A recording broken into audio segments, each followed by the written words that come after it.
Welcome to Brazil Antiques Interviews, where we get to know the people behind and in front of the creative industries. We're your hosts, music web designer Ross Barber-Smith from Scotland, owner of Electric Kiwi, where we create awesome custom websites for bands, artists and musicians. You can follow me on Twitter, Instagram and Facebook as Electric Kiwi. And I'm singer-songwriter and multi-instrumentalist Marcio Novelli from Canada, a man who wears many hats, literally and figuratively. When I'm not releasing music under my own name or my side project, Midnight Soundtrack, I'm producing and mixing records for other artists. Speaking of which, if you'd like me to produce your next album or song, get in touch. You can follow me on Twitter, Instagram, and Facebook as Marcio Novelli. We're excited to share that we've made some really significant updates to our Patreon page, and we invite you to become an official patron of the show to keep things going and growing. Yes, perks include early access to content, of course, sponsored ads at the start or end of the show, as well as your chance to co-host an episode alongside your two favorite co-hosts. And that's us, by the way, in case you didn't know. Yeah, maybe. Yeah, we hope. We really want to be your favorites. Yeah. We also have our official BTA shirts available to purchase on our website. Today's guest already knows about them because I did try and pitch them to him before we started. We'll check for that sale later on. There's a link to get them in our show notes. And if you use the coupon code BTA Rocks, whether or not you agree with that statement, you will get 10% off your purchase as our little way of saying thank you. Gracias. And lastly, I just released my brand new acoustic EP, The Reimagining Volume 1, and you can listen to it anywhere you like to download or stream music. I encourage you to share it freely, spread the love, and enjoy. Oh, yeah. So our guest this week is singer-songwriter Stephen Christian, former lead vocalist of Anberlin and vocalist of Anchor Braille. With Anberlin, Stephen sold over 1 million records and has toured North America, the UK and Australia. Stephen is also the founder of non-profit and humanitarian-oriented band Faceless International and the founder of Woodwater Records. With a solo album due out later this year, we're looking forward to hearing more about that, his experiences in the music industry, and the advice he'd offer to his fellow musicians. So, welcome to the show, Stephen. Hey, thanks for having me, guys. I appreciate it. Oh, it's our pleasure. We're both fans of your work and grew up, I'd say, listening to Anberlin. Does that make you feel old, or it makes me feel old to say I grew up listening to Anberlin, but really I was in my 20s, my late teens and 20s. So. Not at all, man. It doesn't. Because you got to think that's such a short time frame. If you discover a band when you're like 14, by the time you're like a man 4 years later, I know, right? That's pretty much basically your childhood. So absolutely. Well, let's get fun right off the bat, and why don't you tell us three things about yourself that everyone should know? Oh man, that's crazy. I think, wow. The number one thing is, I guess, my wife. I have a wife named Julia and two little daughters, Nico and Nola. They are, I guess, if you want to know anything about my life, they are my life. So that would probably be number one. I am living in New Mexico right now, which is crazy. I never saw myself ever moving out here, but I love it. It's the middle of nowhere. It's like the desert, but the culture and the people and the food, they'll keep me here for a long, long time. So I really love that. And then lastly, I love exploring the music industry. I love music. It's great.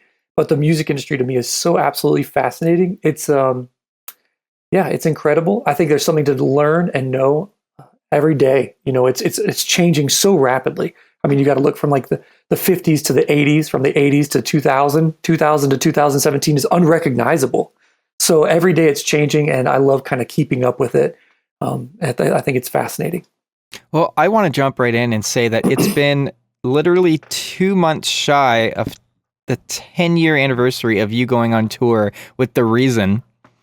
And you came to Hamilton and played at a place called The Underground. And that is where I saw you guys play. And not only was I absolutely blown away, I was already a huge fan of you guys, but not only was I absolutely blown away by your performance, your vocals, and I've said that still to this day, out of everyone I've seen live, your vocals were just as good, if not better live. And I'm really critical. I'm a vocalist myself, and I'm very critical. They were just phenomenal. You were so good. Dude.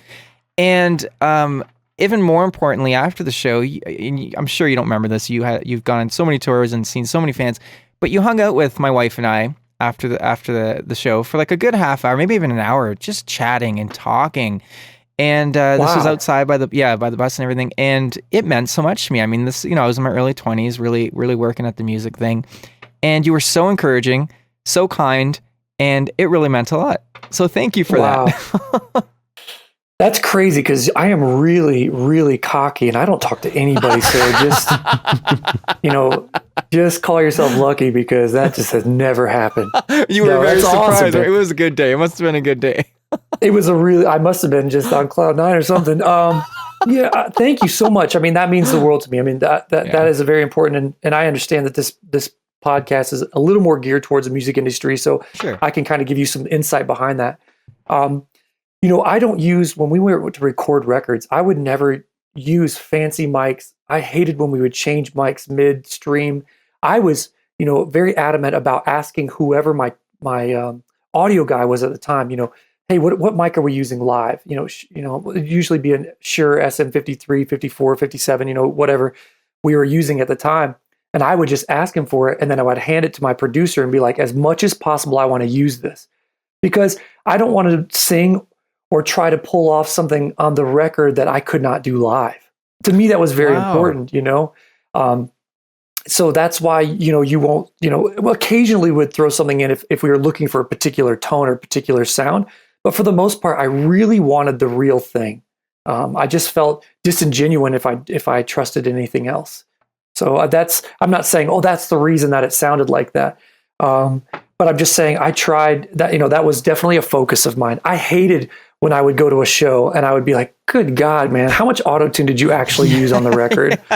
Because it was just frustrating, it was just kind of, I guess same as you. I would, as a vocalist, you kind of pick out a vocalist and you're just kind of like, I wish it sounded just a little more like the record and a less like 1990s Jodeci or Casey and JoJo or some R&B Oh band. my God. Wow. That takes me back. You know what?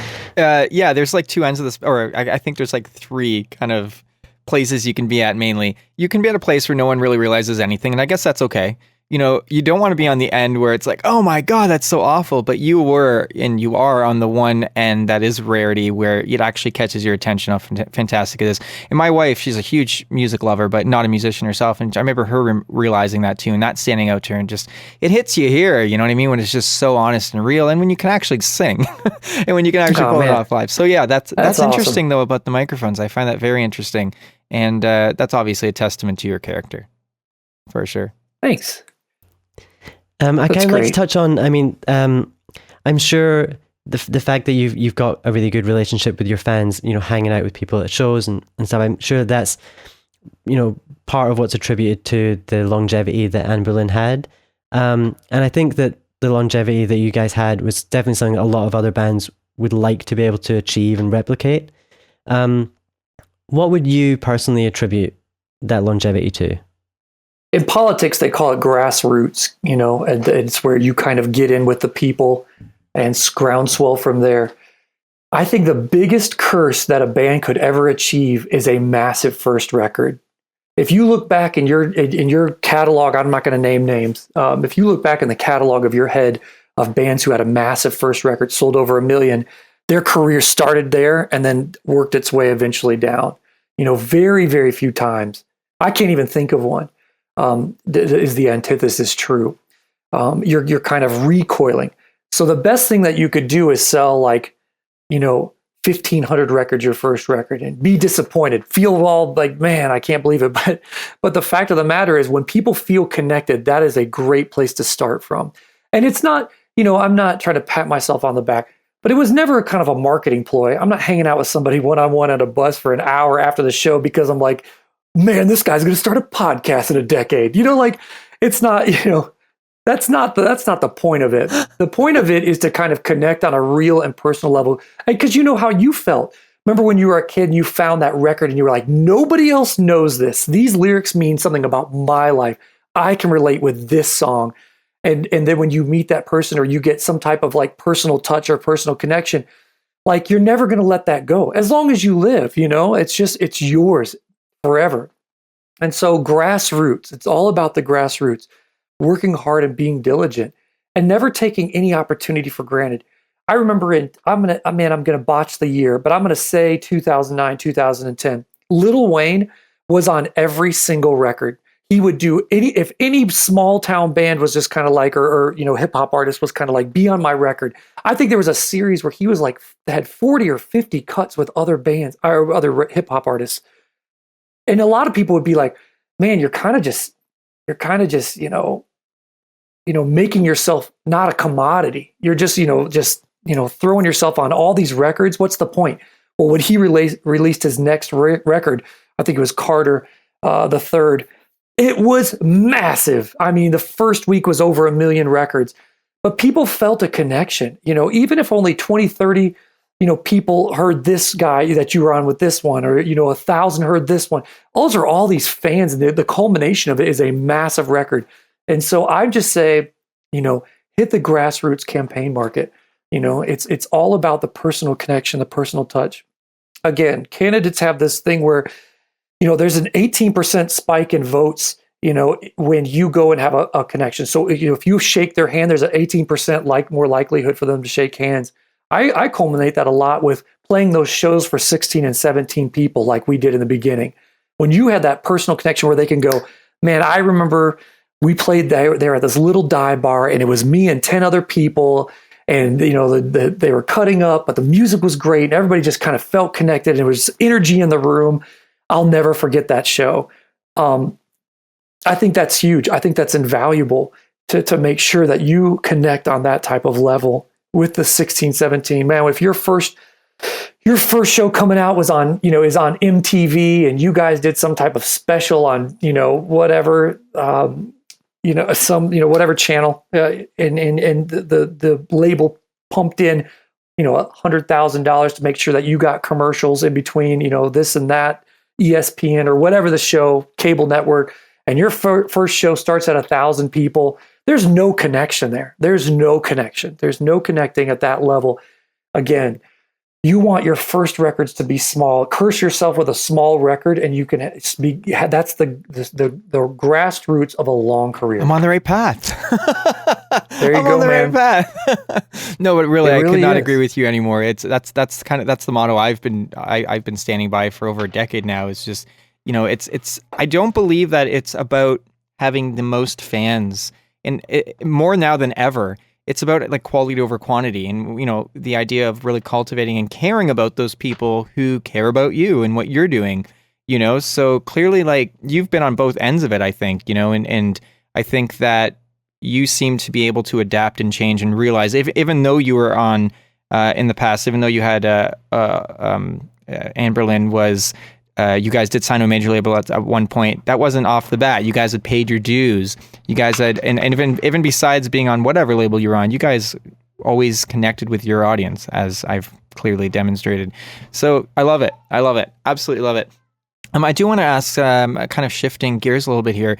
When you're writing, and this is something that people might be interested in that are in more than one project. How do you decide what songs are for what project? And do you have a different criteria for each project, or is it really just like a gut feeling? I think it's all the above. I think I can stare at the lyrics, and I can tell you what band it's for, already, whether it's for Anchor and Braille or Anberlin. But I always made sure to give Anberlin my best, like, hey, I really believe in this song. What about, like, you guys have first right of refusal, like, you can say no or yes to anything you want. And they knew that, and they took advantage of that, a couple times, several times here and there. But I never, I wasn't under the mindset, first of all, like, if I found a hit song, I wasn't about to like hold it on for myself. It was always Anberlin first. And I think that's why they were, kind of okay with Anchor and Braille. They knew that I would never tour when Anberlin wanted to tour. I would never record records while Anberlin was on the road. It was very much my literal side project on the side. My focus was on Anberlin.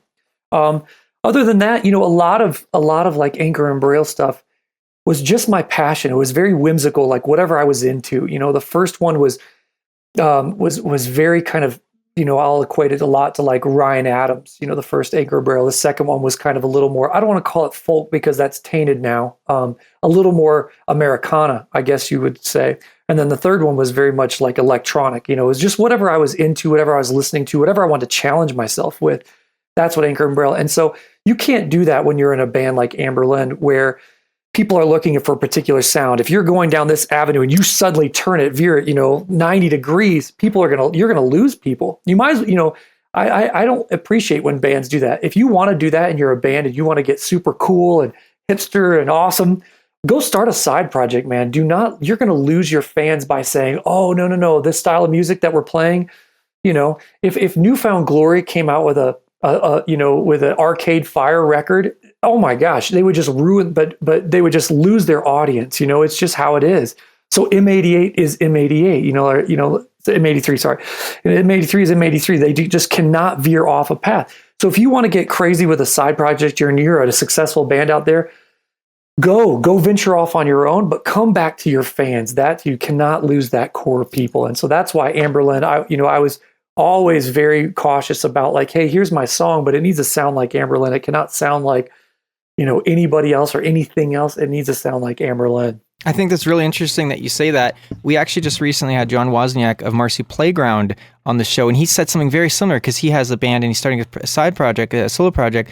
And, he was talking about how he always brings his best to the band first, and they've been around for 20 years. You know what I mean? So it's very interesting. I guess it's just a camaraderie and a respect that you have for your fellow bandmates, and you guys have all done it together, that you don't want to kind of go off without, giving them first dibs on something, which I think is very amazing. That's really, really interesting. And still on the topic of writing, you have a solo record coming out later this year called Wildfires. Yes. Can you tell us a little bit, even just a little bit, about what we can expect from it? Yeah, it's a little more straightforward. These are some songs that I wrote, right at the ending of Anberlin, coming out into, January, February, March of year 2015. And so, they haven't come out sooner because a lot of these songs I was actually just writing for other people. I signed with Word Publishing in probably July, August of 2014 when Anberlin was kind of coming to a close, because as a creative type, I don't want to lose that. I kind of continually want to be investing. I don't want to lose that. It's a muscle. Your brain is a muscle.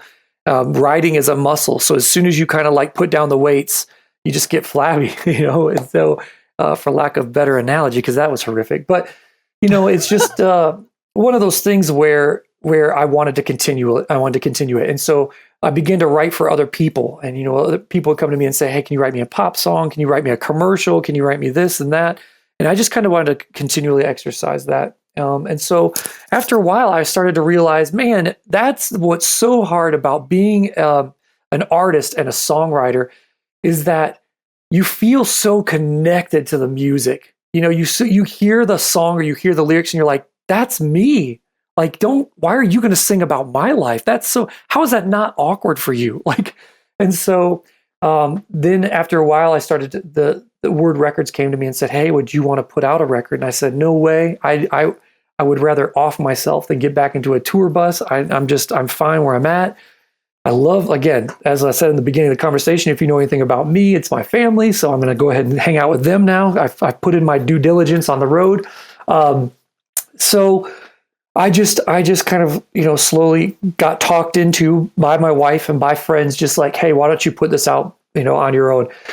And I said, that's great. I'll do that. But it's, again, going to be on my own terms and my own timing. And so this is, this was perfectly lined up with what I'm doing now. And, and allowing me to be, like, again, stay home, but still play some shows, maybe festivals, but for the most part, still kind of be on my own terms. Yeah, so I'm definitely excited. So I know it's later this year. Is there a release date at the moment, or is it flexible for now? It's flexible. I'm going to guess July, June, July. Mm-hmm. But again, that's, it's always up to the label. And, that was originally supposed to be out this spring. And that's why I'm trying to keep it so ambiguous, is because I don't know and I don't want to promise. Sure. I hate when bands push back records because you're like, it was right here. Yeah, it's like just holding a candy bar right in front of you, then being like, never mind. Never mind, just kidding, in a month. And so I just want to be ambiguous until I don't know. But I'm guessing I'll just say summer 2017. All right, let's have some fun. Are you ready for 20 questions? Man, I've been looking forward to this for months. Oh, okay. Coffee or tea? Oh my gosh, coffee. I'm addicted. Meat or veggies? Oh, meat. Sadly, I wish it was veggies. I know. It makes me very sad. Twitter or Facebook? Twitter. Facebook freaking charges too much. I mean, that's crazy. Indie or major? Indie. Michigan or New Mexico? Oh, well, New Mexico, but my family was born in, I was born in Michigan. My family's there. So I love my family from Michigan, but I'm New Mexico. Okay. Studio or stage? Now studio. Education or experience? Oh, man. Oh, crap. That's the hardest one yet. Education can lead to greater experiences. Okay. Marvel or DC? Marvel, come on. That's not even fair. Soccer or football? Or I guess if you're in the UK, it's the same thing. That's right. Yeah, football, but we're not in the football. UK. We're in North America right now. Gridiron, as they would call it. Talent or attitude? Attitude. Canada or Scotland? Oh, come on. That's not fair. New Mexico. Oh, okay. Okay. Style or substance? Substance. Stranger Things or Game of Thrones? Stranger Things. Good show, right? Oh, man. So- It's just my childhood. That's literally my childhood. I know, That's every for sure. adventure I've ever wanted to live. Star Wars or Star Trek? See, you keep throwing out this Marvel DC crap. I mean, it's clearly Star Wars. I'm sorry. It's just Sorry for you're the saying, next like, one then. you're saying like apples or death. Like, come on. That's don't even. Well, I'm interested even- to hear this answer then. Batman or Superman? Oh man. Okay, so if I had to be one, I would say Superman. But you got to give Batman credit. The dude's got no superhero powers. That's true. Just a He's lot just of rich, money. so he's to making make it us A lot happen. of happy. money, yeah. He's pulling himself up from his bootstraps, even though his bootstraps are made of gold. So I'm going to say I would rather have Superman's superpowers, Yeah. but I'm going to go with Batman just based on substance. Right. Now, some may say this question is very similar to Batman or Superman. We're pitching two heavyweight superheroes against each other. Michael Jackson or Michael Bolton? Oh man, I celebrate Michael Bolton's complete collection, but Michael Jackson. Are you for real? No, are you man. Have you never seen the movie Office Space? Oh my Yes, God, we've had so please. many people referred to Office Space, and I've seen it, but so many years ago. Yeah, Oh so my long god, ago. it's up there with Spinal Tap. It's a legend of a movie. I have to watch He's it like, again. Michael Bolton, I celebrate your entire catalog. Anyway, sorry. Yeah, I've been obviously Michael Jackson. I'm sorry. Yellow Sorry, Card or Jimmy Eat World? The Yellow Card, because those are my friends, man. Those guys, Sean Mackin is one of the greatest men in rock and roll. Like seriously, greatest men in rock and roll. And I haven't had the privilege of hanging out with Jimmy Eat World too much. So even though they are definitely more of an influence, Clarity is top 10 favorite record of all time. So they've had more influence. But as far as Sean Mackin, man, that guy is unbeatable. I would start a band just so I could hang out with that dude. Oh, wow. Oh, he's phenomenal. That's if you ever such get a a chance to compliment for interview him or meet him, he's golden. And there's not too many of them. You know what I'm saying? To be honest, there's probably 10 golden dudes in the band and world industry, whose heart is like full of gold, and he's one of them. Wow. I'll have to reach out to him. Awesome. Whale or kale? To eat or what? I don't even know. Whatever We don't makes really sense to know. you. Oh, okay. Whale. Bette Midler Whale. or the Riddler? The Riddler. Some people have suggested they might be one and the same. We don't know. Who knows? Bette Midler. Maybe it's Did the you ever big know secret. that you're my hero? I think my orchestra did that in like the 7th grade. That's not a joke. I think I played that on an instrument. Yeah. And you were weeping the whole you're- time, just I weeping. was. Oh, yes. Yep. You are my hero. And your final question, maybe one of us can be your hero, Ross or Marcio? Oh, man. New Mexico. Right Can't say New answer. mexico for everything, but we'll let you in this. in this, That's the correct case, answer. you're I'd be allowed. so sad if you didn't pick me or if you picked Ross. I know. I do want to ask you, before we wrap up here, what advice would you give to artists who want to build a long-term sustainable career, like we've mentioned before, not just a flash in the pan, $100,000 put into something and then you're gone with no connection? What should they be considering when starting out their career in order for them to have a long-term sustainable career?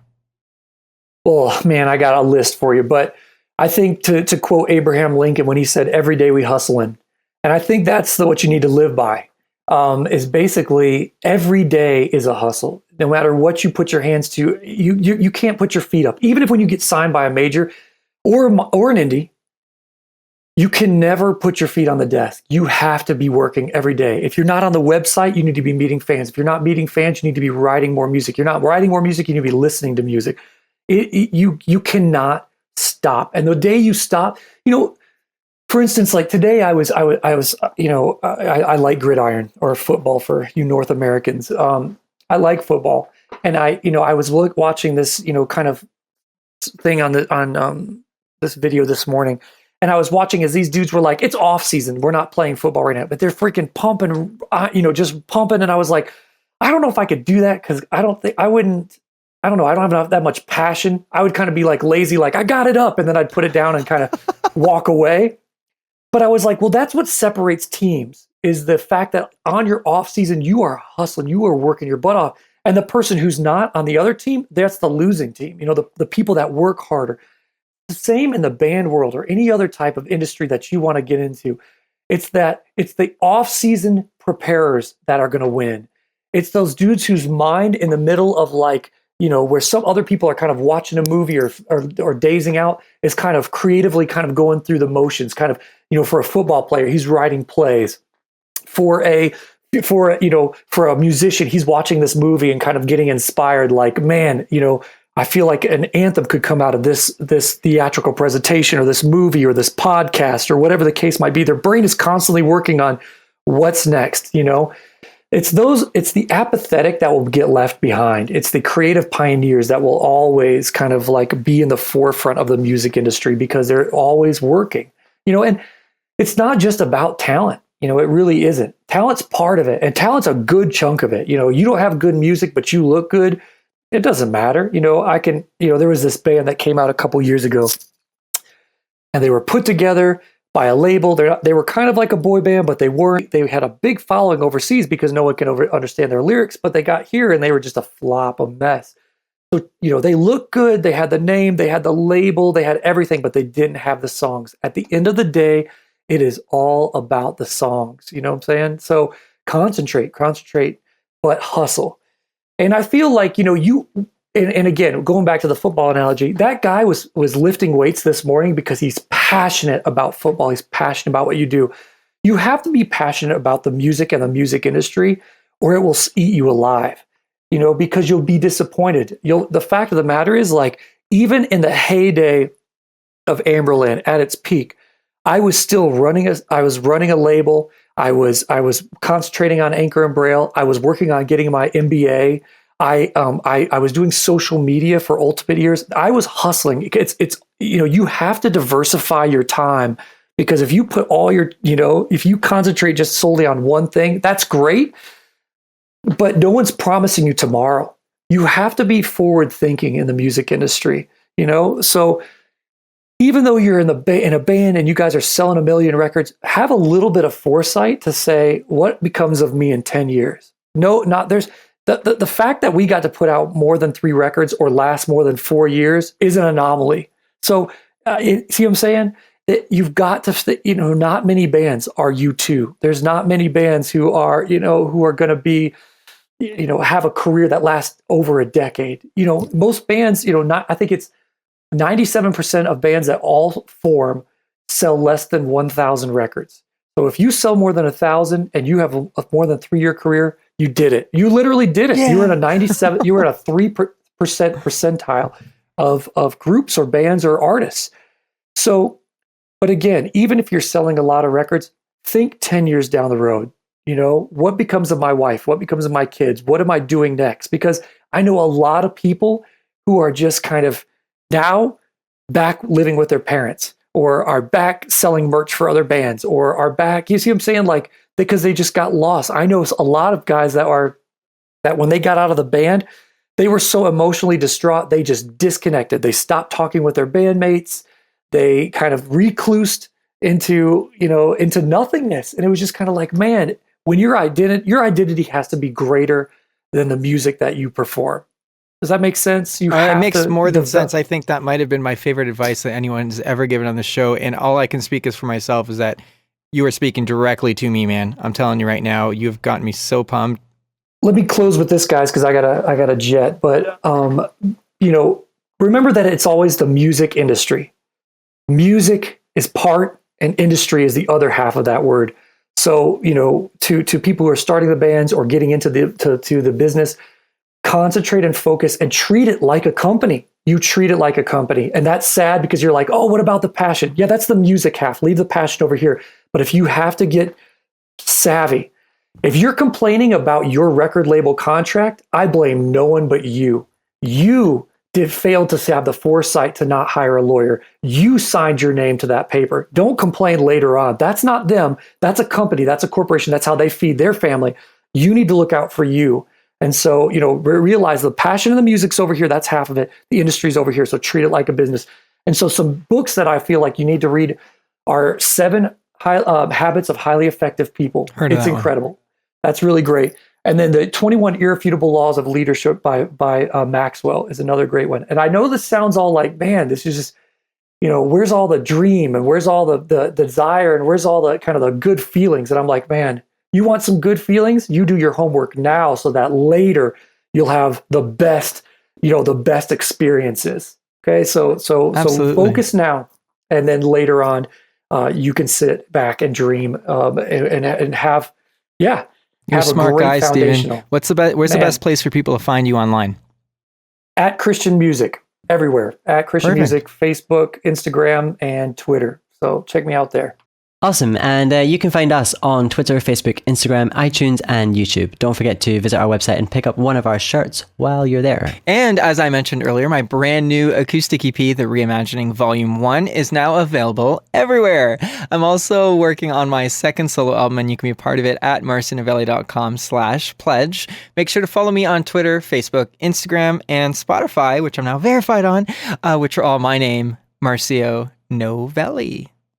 Yeah, go do it. And I am working on websites for various artists at the moment. You can check out my work and my blog at electrickiwi.co.uk.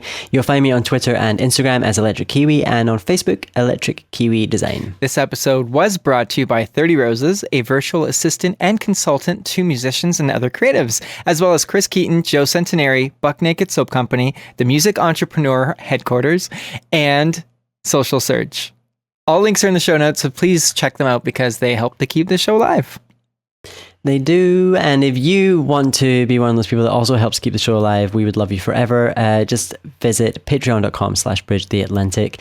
We've recently updated our rewards, which now include sponsorships at the start of our interviews, as well as an opportunity for you to co-host an episode. Make sure to subscribe on YouTube and iTunes so you don't miss any episodes, and please leave us a comment and let us know what you think of the show. Awesome. This has been wonderful, Steven. Thanks so much for coming on the show, man.